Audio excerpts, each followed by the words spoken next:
Thank you so much for taking the time out.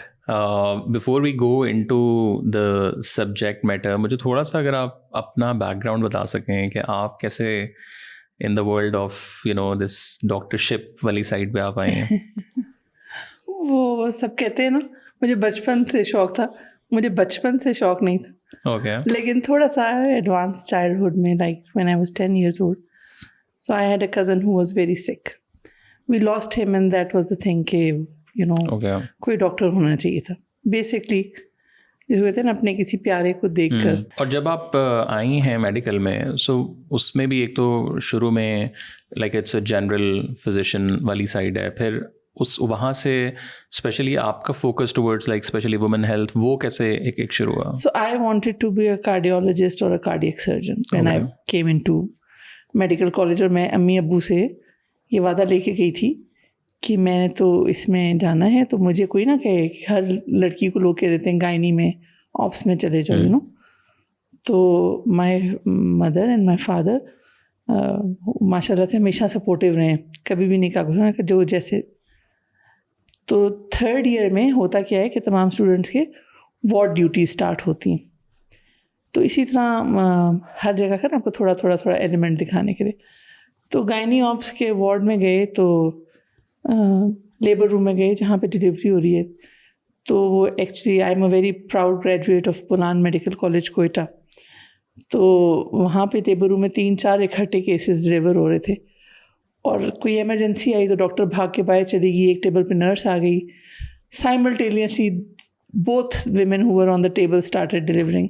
अब वो nurse एक patient के पास है, दूसरी पेशेंट के आगे कोई भी नहीं था. नर्स चीख रही है, कोई देखे. और हम सारे स्टूडेंट्स पहली दफ़ा लेबर रूम में गए, आ गई, हमारी आंखें पटी हुई थी कि क्या हो रहा है. सो और तो कुछ समझ नहीं, मैं आगे होके और I just held the baby जो डिलीवर हो रहा था. I was not wearing gloves और एनीथिंग. तो अभी भी मैं अगर बात कर रही हूँ तो मुझे वो फील और वो जो रोंगटे खड़े होते हैं ना आपकी एक new life, it was so amazing. एक नई जिंदगी, एक baby, such a ray of hope और सच जॉय. और बेबी होते ही कितने प्यारे. और बस वो पकड़ लिया. मैंने कहा बस वहीं पे दिल जो है ना उस फील के साथ एकदम से अल्लाह मियाँ ने बदल दिया. बस जो हैप्पीनेस आपको इसमें मिलती है ना, रिवॉर्डिंग, बहुत ज़्यादा रिवॉर्डिंग है.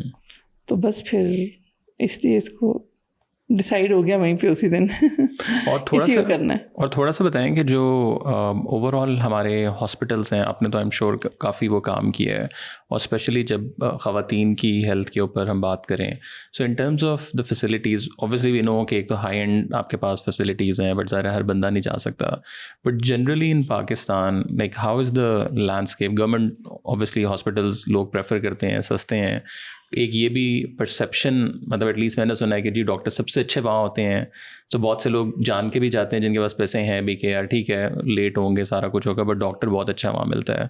So how is the overall landscape in terms of the personals, in terms of the equipment, in terms of overall structure? Overall तो अगर आप पॉपुलेशन के तनासब से देखें तो हमारे पास तमाम हेल्थ प्रोवाइडर्स की जितनी भी कैटेगरीज है उसकी शॉर्टेज है. जो पर कैपिटा रेशो है, आप हर डेंटिस्ट का निकालें, एनेस्थेटिस्ट का निकालें, जनरल फिजिशियन का लें, शॉर्टेज है. वैसे भी जब आपकी इतनी ह्यूज पॉपुलेशन होगी तो आपको हर चीज़ की शॉर्टेज होगी. Similar is the case over here. तो पाकिस्तान में there is a public health system and the private health system. ठीक है.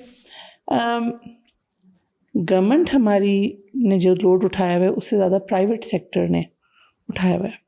Obviously we are a developing country. हमारे वो रिसोर्सेज जो थोड़े बहुत पहले शायद मैच करते थे, अब तो इतनी ह्यूज पॉपुलेशन हो गई है कि हमारे रिसोर्सेज कहीं से मैच ही नहीं करते उसको.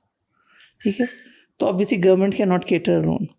60% और कई जगहों पे तो 70% प्राइवेट सेक्टर वो सपोर्ट दे रहा है.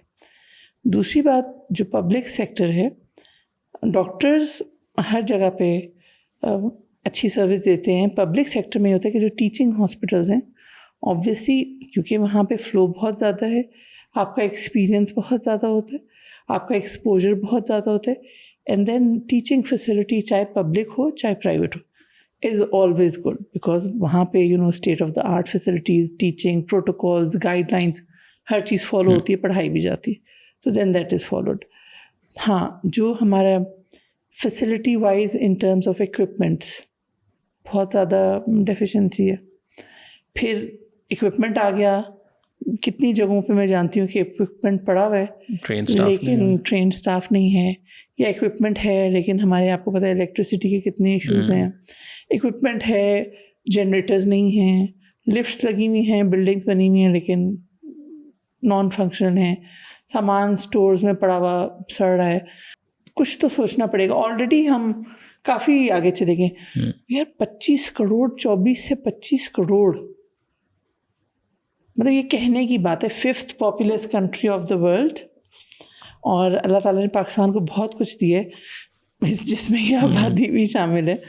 बट 25 करोड़ में किसी को कहती हूँ कि आपको पता है, आप सिर्फ नंबर पे और परसेंटेजेस पे ना जाएं. हमारा मामला डिफरेंट इसलिए है कि पाकिस्तान में अगर मैं एक 1% की भी बात करूँ ना, तो आपको पता है 25 करोड़ का 1% क्या है? 25 लाख. तो 1% की जब मैं बात करती हूँ तो मैं 25 लाख इंसानों की बात कर रही हूँ. 24 करोड़ कह रहे हैं तो 24 लाख इंसानों की बात हो रही है. और वो सिर्फ हेल्थ में नहीं है, हर जगह पे देखें. हम इस वक्त पाकिस्तान नंबर 3rd है जो कि वाटर स्कैर्सिटी फील कर रहा है. हमारे पानी की कमी है. हम दुनिया में 3रे नंबर पर हैं. हम फूड इनसिक्योरिटी, ये सब आपने टर्म्स अभी रिसेंटली भी टीवी पर सब सुनी होंगी. लेकिन आम लोगों के लिए बताना चाह रही हूँ, जब आबादी इतनी ज़्यादा है तो कुछ सालों में 2030 तक आपको पता है कि आपको कितने लाखों घर और चाहिए, कितने स्कूल्स और चाहिए, कितने कॉलेजेस और चाहिए, कितनी हेल्थ फैसिलिटीज़. घर, स्कूल और अस्पताल तो बेसिक नीड्स में है ना. मैं होटल, सिनेमाज और रिक्रिएशनल पार्क्स और उन चीज़ों की तो बात कर ही नहीं.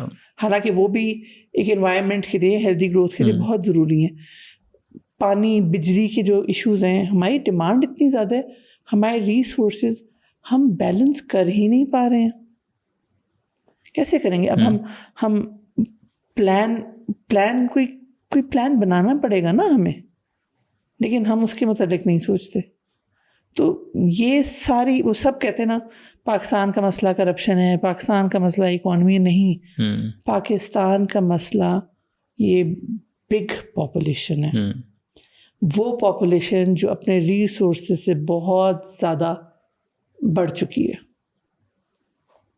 एक घर में कितने लोग रहने चाहिए आपके ख्याल में? 2 कमरों का घर है, कितने लोग रहने चाहिए? 3, 4, 5 लोग मैक्स. कितने रहते हैं आपको पता है? 8, 9. और 2 कमरों के घर में नहीं रहते. एक कमरा होता है जिसके एक कोने में उन्होंने चूल्हा रखा होता है, और 8, 9 लोग रह रहे. ये क्या है? तो आप कैसे, फिर हमारे लोग तो सिर्फ रोटी के पीछे पर भागेंगे और क्या करेंगे? ये जो आप डेवलपमेंट की बात करें, जो मेंटल हेल्थ की सब बात कर रहे हैं, हमें इतना टैलेंट है हमारे पास. आप देखें ना, लियारी के बच्चे वो फुटबॉल खेल के कहाँ तक पहुँच गए. तो आपका ख्याल है कि सारे बच्चे केपेबल नहीं हैं? अगर हम अपनी कॉन्ट्रासेप्शन रेट को इम्प्रूव करें, 1.5 लाख बच्चे की जान हम बचा सकते हैं हर साल. 1.5 लाख बच्चा कम नहीं होता. एक माँ बाप से पूछे ना एक बच्चे के बारे में भी. बच्चे की वो वैल्यू है कि if you lose a child, Allah ताला ने उसकी कंपनसेशन सीधी जन्नत रखी है. सोचें तो सही. अल्लाह ताला कह सकता था मैं तुम्हें दूसरा हेल्दी बच्चा दे दूंगा, 2 दे दूंगा. अल्लाह ताला ने आपको बताया है जो बच्चा आप लूज़ कर देते हैं, क़यामत के दिन वो आपको जन्नत में लेकर जाए. मैं तो सबको कहती हूँ आपका जन्नत का टिकट कट गया है, हिम्मत करें. बच्चे की ये इतनी बड़ी वैल्यू है, तो हमने उसको वैल्यूलेस बना दिए. हम कहते हैं बच्चे पैदा किए, चले जाओ, 6-7 पैदा करेंगे, 2-3 बच जाएंगे, या ये बच्चे बड़े होके हमें कमा के देंगे. वो भी बड़े हेल्दी बड़े होंगे तो कमाएंगे ना. वो आपने सुना होगा आधे बच्चे हमारे स्टंटेड हैं, मैल नरिश्ड हैं, वेस्टिंग है। पॉपुलेशन काउंसिल की एक रिपोर्ट अभी रिसेंटली आई कि पाकिस्तान में जो अबॉर्शन का राइज़ है वो बहुत ज़्यादा देखने में आ रहा है, तो उसके ऊपर आपने भी काफ़ी ज़्यादा रिसर्च की है। जनरली मेरे ख्याल से जो परसेप्शन आप कह लें कि एक वो बना हुआ है वो ये कि जी आप अबॉर्शन करवाते हैं जब आप नहीं प्लान करें और यू जस्ट डूइंग इट। जो हमारी रिसर्च थी उसमें 94% मैरिड विमेन थी हु सीक्ड अबॉर्शंस। क्यों हमारी सोसाइटी में बहुत से लोग समझते हैं कि इसको उर्दू में लोग कहते हैं बच्चा ज़ाया करना, तो वो समझते हैं कि जी बच्चा ज़ाया करना या जाकर इंड्यूस कराना अबॉर्शन मैरिड कपल्स के लिए लीगल है और ये एक वे ऑफ फैमिली प्लानिंग है। लेकिन उसमें दोनों पेरेंट्स आते हैं, मतलब ठीक है। दोनों आते हैं या उसमें भी हमारी स्टडी में मैं आपको बता देती हूँ 44% were accompanied by their husbands. Okay. पहले जो 10 साल पहले ये स्टडी हुई थी, this is the third study. 10 साल पहले जो स्टडी हुई थी तब हमारे पास जो रिपोर्ट्स थी तकरीबन 29 to 30% women were accompanied by their husbands. And अब 10 साल बाद जो हमारी स्टडी हुई उसमें 44% में husbands have accompanied them. This is a good sign क्योंकि this is a couples decision. माँ मरियम के अलावा कोई भी बच्चा औरत और मर्द के बगैर नहीं आया, ठीक है। वो हज़रत ईसा आए उनके पास, वो एक हमारे लिए, बाकी it's a couple. The couple is expecting a child. एक जोड़े के यहाँ बच्चे की या बच्ची की विलादत एक्सपेक्टेड होती है। एक सिर्फ ये नहीं होता कि एक औरत, मैं सब कहती हूँ the couple is pregnant, basically the couple is expecting a child. So we have to bring man into this. Man matter in contraception, man matter in family planning. हमारी सोसाइटी में आदमी तो डिसीजन मेकर है। So coming back to the point कि लोग married couples ये समझते हैं कि अगर हम प्रेग्नेंट हो गए तो हम जाके बच्चा ज़ाया करा देंगे, तो ये इलीगल नहीं है। इलीगल वो है जो अनमैरिड और वो बच्चा ज़ाया करे, ऐसा नहीं है। हमारे मुल्क में जो लीगल सिस्टम है उसमें इंड्यूस अबॉर्शंस जो हैं वो पेनलाइज्ड हैं, क्रिमिनलाइज्ड हैं, और until unless the treatment is necessary, ठीक है। और जो कि बड़ी टर्म जो है ना डिबेटेबल है। इस सिलसिले में हम जब अबॉर्शन की बात करते हैं तो एक तो लोगों को ये बताना ज़रूरी है कि अबॉर्शन नेचुरल या स्पॉन्टेनियस भी होते हैं, ठीक है, और इंड्यूस वो होता है जो हम खुद से करते हैं, और वो उसकी मेडिकल रीज़न भी हो सकती है, और वो किसी की अनइंटेंडेड या अनप्लान्ड प्रेगनेंसी पे भी लोग करते हैं। अब हमने क्योंकि इसको एक टैबू बना दिया सोसाइटी में, तो उसकी वजह से जो कॉम्प्लिकेशंस हम देख रहे हैं अनफॉर्चुनेटली विमेन में हु सीक अबॉर्शंस, क्योंकि ओपन सर्विसेज नहीं है, तो क्या होगा कि आप अंडर द टेबल कोई ना कोई ढूंढेंगे तरीका कि भाई मैंने किस तरह, और whether वो it's safe or not। हाँ ऑब्वियसली। बट उसमें आपको लगता है कि लिटरेसी का कितना पार्ट है? जो आपने भी कहा कि प्लानिंग का वर्ड अगेन वो नेगेटिव कॉनोटेशन में यूज़ हुआ जाता है, बट ओवरऑल जो है उसमें लिटरेसी का ओवरऑल कितना मतलब देखें, है? हमारा मसला ये है ना कि हम प्लान होता है जो पहले बनाया जाता है, एक लाहाए अमल। हम क्या करते हैं, हम एक्ट पहले कर लेते हैं, उसके बाद कहते हैं हो प्लानिंग किधर गई। हम प्रेग्नेंट हो जाते हैं, उसके बाद हम कहते हैं वो हमने कॉन्ट्रासेप्शन या फैमिली प्लानिंग करनी, ठीक है। हम उल्टा चल रहे हैं। आप एक रिश्ते के लिए कितनी प्लानिंग करते हैं, शादी के लिए कितनी प्लानिंग करते हैं, तो वो जो क्या मतलब है, रुखसती और वलीमे के बाद भी तो कोई प्लान होना चाहिए ना कपल के लिए। यंग कपल है तो कोई तो प्लान होना चाहिए, और आप वो प्लान पहले से डिस्कस करें प्रोफेशनल्स के साथ। प्री प्रेगनेंसी काउंसलिंग्स होती हैं। आप ये देखें आजकल तो जो यहाँ पे अर्बन और रूरल विमेन की जो आपका सवाल था, तो ये प्लानिंग जो है ना, ये पहले हो और फिर एक्ट हो. होता क्या है कि obviously poor and rural women, जो हमारी स्टडी थी उसमें भी, दे फेस्ड मोर कॉम्प्लिकेशंस आफ्टर अबॉर्शंस. जो रूरल साइड के. Yes, then those women who were not poor, जो कि गरीब नहीं थी And because of the और अर्बन facilities. थी. फैसिलिटी से ज़्यादा इट्स द इकोनॉमिक स्टेटस. देखिए, मैं F6 में रहती हूँ, मेरी मेड भी F6 में ही रहती है, लेकिन हेल्थ इनइक्विटी देखें. मैं तो डॉक्टर के पास चली जाऊँगी, वो डॉक्टर अफोर्ड नहीं कर सकती, या तो पब्लिक हेल्थ फैसिलिटी में जाएगी, और अगर unintended pregnancy and she doesn't want to continue it, तो फिर वो कोई ट्रेडिशनल वे ढूंढेगी, यू नो. और ऑब्वियसली ट्रेडिशनल वे या नॉन डॉक्टर प्रोवाइडर्स उसके रिस्क में अपने भी पे. हाँ अनट्रेंड होंगे, सेफ इन्वायरमेंट नहीं होगा, सेफ फैसिलिटी नहीं होगी, क्वालिटी केयर जो है वो नहीं होगा.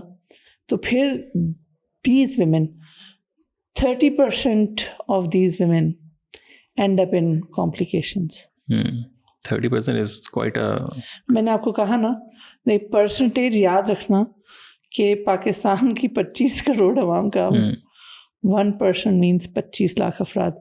हमारे यहाँ जो मैरिड कपल्स है या रिप्रोडक्टिव एज ग्रुप जिसको हम कहते हैं 15 साल से लेके 49 ईयर्स तक की एज की ग्रुप में, अनमेट नीड यानी वो ज़रूरत जो पूरी नहीं हो पा रही. तो अनमेट नीड फॉर कॉन्ट्रासेप्शन और family planning is more than 17%. Okay. वो कपल्स जो चाहते हैं कि हम कॉन्ट्रासेप्शन करें, हम प्लानिंग कर सकें अपनी फैमिली के लिए, इज मोर देन 17%. ठीक और है. लेकिन उस लिटरेसी को आपके ख्याल से किस तरह जो है वो ज़्यादा लाया जा सकता है, लाइक अवेयरनेस जो है अवेयरनेस को या लिटरेसी? लिटरेसी तो एक एजुकेशन लेवल हो गया ना. अवेयरनेस इन द सेंस, देखें, पहले यू थिंक पहले is awareness and then the literacy, और is it like a mix? It's a mix, लेकिन ज़रूरी नहीं कि हर पढ़ा लिखा बाशऊर भी हो. इंटरेस्टिंग. नहीं, ट्रू. तो पढ़ा लिखा इन द सेंस, हम आपको पता है ना, वैसे भी जो अपना नाम पढ़ सके, अपना नाम लिख सके, हमने उसको बनाया हुआ है. वो पहले ज़माने में होते थे जिसे इंटेलेक्चुअल्स लोग कहते थे. वो सिर्फ फॉर्मेटिव स्कूल की और कॉलेज की एजुकेशन नहीं होती थी, पोएट्री, प्रोज, हर कुछ होता था. Information versus knowledge. हाँ, वैसे मतलब वो सब कुछ था. मतलब मेरे नाना अंग्रेज़ों के ज़माने के कर्नल थे, वो हमें हीर पढ़ कर लय में सुनाते थे. आज तो पीएचडी भी आप किसी के साथ बैठ जाए तो ठीक है. तो मतलब हमने वो लेवल ऑफ सोसाइटी में इंटेलेक्चुअल्स का देखा हुआ है, और अब तो वो बहुत ज़्यादा डिक्लाइन है उस लिहाज से ना. तो लेकिन अवेयरनेस, इसको हम कहते हैं पब्लिक हेल्थ. ठीक है, ये आपका, मेरा, हम सब का, मैं सबको कहती हूँ कि पढ़े लिखों के ऊपर कम से कम ये रिस्पॉन्सिबिलिटी ज़्यादा है कि अच्छी बात जो सीखें वो बता सकें, है ना. अब कितनी ख़वातीन हैं जो अपने घर में जाके अपने काम करने वालों को बताती होंगी, खुद अगर वो फैमिली प्लानिंग की कोई चीज़ प्रैक्टिस कर रही हैं तो कुछ बताएं. सो ये अवेयरनेस हेल्थ की लाना, ये पब्लिक में, ये हमारे स्कूल कॉलेज से स्टार्ट होकर और मुख्तलिफ एरियाज़ में, फैसिलिटीज़ में डेजिग्नेटेड काउंसलर्स होने चाहिए, जिससे लोग जाके बात कर सकें, जो समझा सके. ठीक है. और उसके अलावा जहाँ, जैसे हम बात कर रहे थे हेल्थ सर्विसेज की, जहाँ पे भी पोस्ट नेटल यानी डिलीवरी के बाद की सर्विसेज हैं, पोस्ट अबॉर्शन सर्विसेज हैं, उसके बाद भी काउंसलर्स जाके फैमिली प्लानिंग और कॉन्ट्रासेप्शन की बात करें उनके साथ. बट डू यू थिंक कि अभी जो अर्बन हमारे एरियाज हैं वहाँ कुछ ये नॉर्मल हुआ है, like again in terms of the research, at least जितने लोगों से आप मिलते हैं, यहाँ भी अभी एक वही टैबूइश टाइप चीज़ बहुत ज़्यादा है? अच्छा, अब हमारा जो जिसको कहते हैं ना नेशनल कॉम्प्लिकेशन रेट है एक अबॉर्शन के बाद, ठीक है, कि कितने लोग कॉम्प्लिकेशन में जाते. You will be surprise to show कि हमारी स्टडी में जो हमारे बार चार्ट्स बने, इस्लामाबाद में ज़्यादा था, AJK में उससे भी ज़्यादा था, और GB में उससे डबल था. अब इस्लामाबाद को आप किधर फिट करेंगे? True. राइट. लेकिन इसी तरह फिर ट्रीटमेंट ऑफ कॉम्प्लिकेशंस है, वो भी अवेलेबल है. तो it is the economic status. क्यों poor women then they, because जो पढ़ी लिखी खवातीन हैं और those who are non poor, they prefer and they seek treatments from doctors. Doctors are expensive. Trained है obviously, safe facility है, safe environment है. तो वो जैसे आपने बलूचिस्तान में कहा कि अगर ICU ही और वही मतलब एक है तो it's just functional ICU कहने को तो मतलब 2-3 और ICU. बट लाइक अगेन उसमें अगर हम मतलब थोड़ा सा उस पे आए कि like what should we do then, like you know on a state level, on like whole ecosystem, like you know पूरे मेडिकल इकोसिस्टम के अंदर. देखिए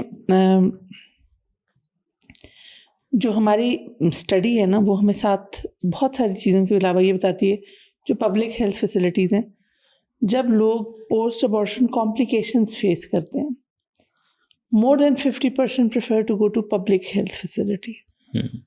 वही आप वाली बात जो आपने कहा था ना, डॉक्टर्स अच्छे हैं, क्या है वहाँ पर. पब्लिक हेल्थ फैसिलिटी इसलिए कि भाई वहाँ पे हमें कॉम्प्रिहेंसिव सर्विसेज मिलेंगी, और फिर लीगल मैटर्स और अफोर्डेबिलिटी, क्योंकि जब एक केस कॉम्प्लिकेट हो जाता है तो ऑब्वियसली उसमें फिर मल्टीपल चीज़ें इन्वॉल्व जाती हैं.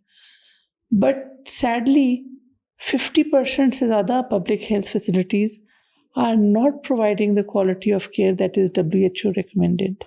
बट उसकी क्या रीज़न है, मतलब बिकॉज अगेन, लेकिन ये थोड़ा सा कॉन्ट्रडिक्ट भी नहीं बात होती, जो मैंने भी की इवन कि सरकारी अस्पतालों में फैसिलिटी अच्छी है, मतलब शायद मशीन सबसे महंगी पड़ी है कंपेयर टू द प्राइवेट, या डॉक्टर बड़ा काबिल है, फिर लेकिन आप नहीं, मशीन सबसे अच्छी नहीं पड़ी, डॉक्टर काबिल है ज़्यादा. डॉक्टर काबिल है, ठीक है, लेकिन मैंने आपको कहा ना, फॉर एग्जांपल अब इसी पे बात हम करते हैं कि 50% हेल्थ फैसिलिटीज़ जो हैं public, they are not offering, the WHO recommends manual vacuum aspiration of for post abortion complications या care में ना. तो that is आप manually vacuum create करके and you suck out the remnants of the conceptus जो था. अच्छा, अब वहाँ पर अभी तक वो पुराना तरीका जिसको लोग बड़ा कहते हैं DNC, डायलिटेशन एंड क्यूरेटर, जिसमें बहुत ज़्यादा इंस्ट्रूमेंटेशन होती है, यूज़ हो रहा है, बिकॉज टेक्नोलॉजी बेसिकली MVA छोटा सा, it's a plastic syringe type of manually vacuum बनाते हैं, दैट इज़ नॉट अवेलेबल, और where it's available not everybody is trained to use it, though it's very simple.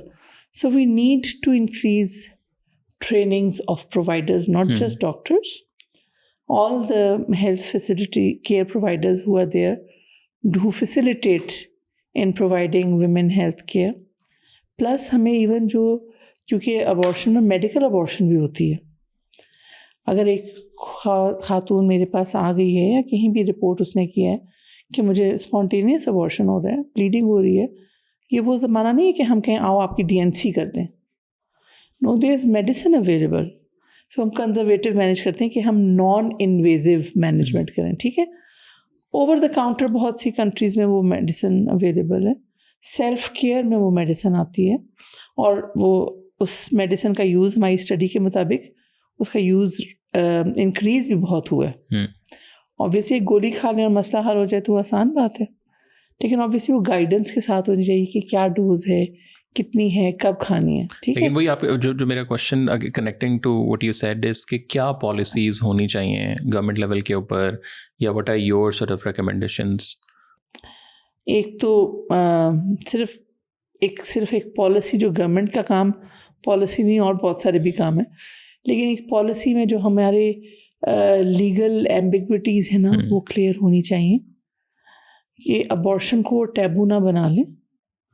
हमारे religious beliefs भी बीच में आ जाते हैं, लेकिन unfortunately there is a grey area. हम जब इसके ऊपर डिस्कशंस करते हैं तो एक स्कूल ऑफ थॉट कहता है कि जी 120 दिन तक रूह नहीं आई तो आप अबॉर्शन कर दें. कोई कहता है जी 120 दिन के बाद रूह आ गई, अब नहीं करना. अच्छा, अब मैं तो कंफ्यूज हूँ as a doctor, as a science person, though I have full faith, लेकिन मैं तो 6 हफ्ते के अल्ट्रासाउंड पे हार्ट बीट, हार्ट फ्लिकर देख रही हूँ, तो मेरे लिए तो वो अलाइव है. और जो मेरी नॉलेज है तो अल्लाह ताला ने तो जो स्पर्म जो मेल से आना है और एग जो फीमेल से आना है वो भी लिविंग है, डेड तो नहीं है, दे आर लिविंग सेल्स।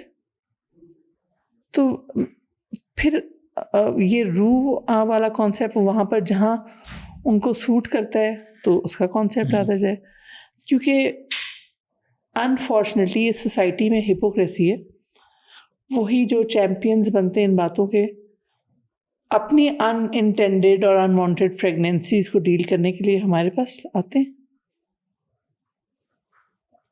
मेरा क्राइटेरिया सिर्फ ये है कि अगर मेरी बेटी, मेरी बहन मेरे पास आए इस इशू के साथ, मैं उसके लिए क्या करूँगी। That's a good way to gauge it, I think. आपको पता है 2023 में तकरीबन 9 लाख ख़वातीन हॉस्पिटल्स में आई पोस्ट अबॉर्शन सर्विसेज के लिए। 9 लाख, टू बी एग्जैक्ट 8,70,000 और 173। ये भी जो रिपोर्ट हुए हैं, ये भी वो रिपोर्ट हुए में, इसमें वो लोग जिन्होंने सेल्फ ट्रीट किया या वो लोग जो किसी ट्रेडिशनल प्रोवाइडर के पास गए, वो इंक्लूडेड नहीं है। इसमें सिर्फ हेल्थ फैसिलिटीज़ के रिपोर्टेड लोग इंक्लूडेड है। तो यू कैन इमेजिन के अनरिपोर्टेड कितने होंगे। ठीक है, सो ये वो हैं जो के खुद आए और ज़्यादातर नॉन बुक्ड पेशेंट्स थे जो कि हेल्थ फैसिलिटीज़ में आए to seek services after abortion. Lastly मुझे बताएं कि as a doctor what would be your advice to the couples और generally to the mass sort of audience, एक डॉक्टर की तरफ से अगर सिर्फ एक एडवाइस है तो? जो हम अबॉर्शन के बारे में बात करते हैं, हम चाहते हैं कि फैमिली प्लानिंग सर्विसेज इम्प्रूव हो, कॉन्ट्रासेप्शन रेट इम्प्रूव हो। आप प्लान करें और आप प्रेगनेंसी नहीं चाहते तो आप उसके लिए एक्सेस हो हमारे पास कॉम्प्रिहेंसिव फैमिली प्लानिंग सर्विसेज का हर जगह, ताकि वो कपल प्रिवेंशन कर सके और अनइंटेंडेड प्रेगनेंसी ना हो। क्यों अनइंटेंडेड प्रेगनेंसी? जैसे मैंने बताया, more than 60% ended in induced abortions. Then 25-26% of them, they face complications, which include maternal deaths also. जब आप unintended pregnancy avoid करेंगे, think of it is in this way कि आप हेल्थ सिस्टम पे कितना बड़ा लोड कम करेंगे। क्योंकि जब आप प्रेग्नेंट होते हैं तो आपको क्या करना है? डॉक्टर के पास जाके दिखाना है या अपने लेडी हेल्थ वर्कर के पास भी दिखाना तो है ना। तो गवर्नमेंट को इसको एंटीनेटल केयर देते हैं। इसका मतलब है कि हमें एंटीनेटल केयर सर्विसेज देनी है। अब आधी औरतें तो प्रेगनेंसी चाहती ही नहीं थी, आधे कपल्स प्रेगनेंसी चाहते ही नहीं थे। 50% ऑफ दोज सर्विसेज एंटीनेटल हमें देनी पड़ी। फिर हमें डिलीवरी केयर भी देना पड़ता है, फिर पोस्टनेटल केयर भी देना पड़ता है। फिर वो जो डिलीवरी होती है उसकी कॉम्प्लिकेशंस भी होती हैं। हेमरेज होता है, हमारे लीडिंग मैटरनल मोर्टेलिटी कॉज है, तो वो हेमरेज से माएँ मरती हैं, हमें वो देना पड़ता है। फिर हमें वो बच्चा जो सफ़र कर रहा होता है उसको भी देखना पड़ता है। ऑलरेडी हमारे मतलब infant mortality rate, neonatal mortality rate इतने हाई हैं, ठीक है। और ये सारा कुछ आपको अनइंटेंडेड प्रेगनेंसी की वजह से। अगर वो प्रेगनेंसी पहले ही आप family planning services, comprehensive family planning services हर जगह दें, लोगों को एक्सेस हो, लोगों की अनमेट नीड मेट हो जाए, यानी कि उनकी जो ज़रूरत है जो पूरी नहीं हो रही वो पूरी हो। गवर्नमेंट फैसिलिटीज़ में, प्राइवेट फैसिलिटीज़ में, वैसे भी ये CCI के तहत सुप्रीम कोर्ट ने कहा है कि हर हेल्थ फैसिलिटी ने कोई ना कोई लेवल ऑफ काउंसलिंग से लेकर service provision in this regard करनी है। और दूसरी बात है, मैं फिर कहूँगी कि आदमी का रोल बहुत इम्पॉर्टेंट है, ठीक है। और प्रोवाइडर मेल भी होने चाहिए, प्रोवाइडर फीमेल भी होने चाहिए, काउंसलर्स होने चाहिए designated, school college health services में इंक्लूडेड होना चाहिए, comprehensive family planning services include होनी चाहिए। उसके बाद emergency contraceptive pills. Emergency contraception का हमारे यहाँ कॉन्सेप्ट ही नहीं है, अवेयरनेस नहीं है। So we have to come out of these 4 walls. और सोशल मीडिया का बहुत बेटर यूज़ है ये, यू नो, वो ऐसे मीडियम को यूज़ करें कि आम लोगों तक मैसेज जा सके, ठीक है। एमरजेंसी कॉन्ट्रासेप्शन आपका कोई एक अनवांटेड एक्ट हो गया है जिस पे आप प्रोटेक्शन नहीं कर सके, या कोई मिसहैप हो गया, आप बैरियर मेथड यूज़ कर रहे थे, उसमें कोई लीक हो गया, तो you can simply go, the earlier you take those pills there are less chances of you getting pregnant. और ये प्रेगनेंसी होने को अवॉइड करती हैं, हो गई भी प्रेगनेंसी को ख़राब नहीं करती। तो ये किसी किस्म के भी रिलीजियस बिलीफ को भी आपके ख़राब नहीं करती। सो ये इतनी एक अवेलेबल हमारे पास सर्विस है, लेकिन लोगों को पता नहीं है। सो हमें ये अवेयरनेस बढ़ाने की ज़रूरत है। और जैसे आप प्रोग्राम में बैठे, आप भी हमें मशवरा दें और क्या करें कि हम लोगों के हाउस होल्ड्स तक ये मैसेज जाना चाहिए। हाउस होल्ड्स तक ये message, common man common woman तक ये मैसेज जाना चाहिए। हमारी इतना अच्छा लेडी हेल्थ वर्कर्स प्रोग्राम है, उसमें ये चीज़ें होती हैं, लेकिन हमें थोड़ी सी खुल के बात करने की भी ज़रूरत है। हम इतनी बातों पे बात करें, मस्जिद नबी सल्लल्लाहु अलैहि वसल्लम में जो जबूतरा है साबित सुफ़ा का, वो सिर्फ प्लेटफॉर्म नहीं था, उस पर लोग बैठ के नमाज के बाद नबी पाक से मसले मसाइल डिस्कशंस करते थे। पर्सनल लेवल की डिस्कशन, घर के लेवल की, सोसाइटी के लेवल की, हर तरह की डिस्कशंस करते थे। जो आप मैं तो पढ़ती हूँ उसके बारे में, आप इमेजिन भी और आप कभी हैरान होते हैं कि ये सवाल इन्होंने नबी पाक सल्लल्लाहु अलैहि वसल्लम से मस्जिद के अंदर बैठ के पूछा। मतलब हमने मस्जिद को सिर्फ नमाज पढ़ने की जगह बना ली है। मस्जिद वाज अ सोशल कॉम्प्लेक्स, ठीक है। तो वो हमें पूछना है और बताना है, लोगों तक इस बात को बताना है, ताकि every life matters. I don't want कि अनइंटेंडेड प्रेगनेंसी हो और एक बच्चे को आप पैदा होने से पहले ही जो है वो कोई इन्फेक्शन इंट्रोड्यूस कर दें, या आप जाके मिस कैरेज कराना चाह रहे हो, ऐसे भी होता है, और वो कोई और गड़बड़ हो जाए और माँ चली जाए, बाकी बच्चे क्या करेंगे। I want healthy household in Pakistan. I want healthy mothers, healthy fathers, healthy kids in Pakistan. जब तक हमारे बैलेंस नहीं आएगा रिसोर्सेज में, अब आपकी तनख्वाह 10,000 रुपये अगर, तो आपने 10,000 के मुताबिक ही अपनी प्लानिंग करनी है ना।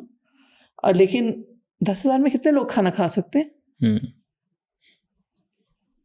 तो आप बैलेंस, आप एक तवाज़न लेकर आएँ अपने रिसोर्सेज में। और रिसोर्सेज माइंड यू सिर्फ पैसे नहीं होते। पानी नहीं है यार आपके मुल्क में, कम हो रहा है, घर नहीं है, स्कूल नहीं है, कॉलेज नहीं है, जॉब्स नहीं है, तो ये सब रिसोर्सेज हैं। बिजली रिसोर्स है, ये सब कैसे पूरा होगा? तो इसको आप बैलेंस करें। और आप ये देखें कि आप ये जो हेल्थ में इनइक्विटीज़ हैं, मैंने कहा ना, रहते एक ही जगह पे, लेकिन मैं कुछ और हेल्थ फैसिलिटी इंजॉय कर रही हूँ और मेरे काम करने वाले कुछ और ये सिर्फ हेल्थ में नहीं है, सॉरी, ये एजुकेशन में है, ये खाने पीने में, हर चीज़ में, ठीक है। तो ये तब तक, जब तक आप ये तवाज़न और ये बैलेंस नहीं अचीव करेंगे, तो आप आगे तरक्की नहीं कर सकते। आप इसी में घूमते रहेंगे, तेरी मेरी, ऊपर नीचे, थोड़ा ये हो गया, थोड़ा वो, यही करते रहेंगे। You will not progress. कोई ना कोई चीज़ आपको वापस पुल डाउन कर लेगी। Thank you so much for taking the time out. It's lovely talking to you, and I think it's a very important topic. और जैसे आपने कहा कि I think awareness और जो literacy है वो is the key of I think all of this. Awareness and थोड़ी सी public policy, post abortion care और unintended pregnancies को avoid करना, और plan पहले, action बाद। Thank you so much. Thank you for your time. Welcome.